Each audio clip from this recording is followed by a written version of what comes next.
in collaborazione con Glam Vision e Ottima Trento. Preoccupazione per Thomas Franchini, perse le tracce del noto alpinista trentino impegnato in un'ascesa in Perù, è stato visto precipitare. Idro, rimangono bloccati in 19 sulla ferrata a causa del forte vento, recuperati dal soccorso alpino. Assumere che fatica, le aziende trentine cercano personale ma non trovano candidati.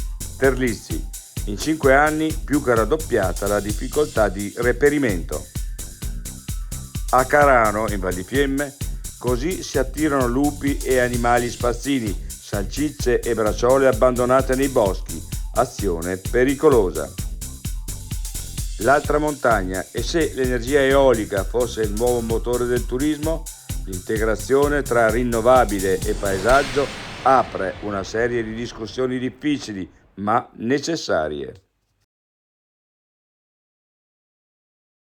I difetti visivi sono tanti: miopia, astigmatismo, ipermetropia. Il pregio è correggerli con occhiali davvero glam. Con Glam Vision puoi prenotare l'analisi gratuita della vista e poi sfoggiare i tuoi nuovi occhiali che possiamo creare per te. Scopri di più su glamvision.it.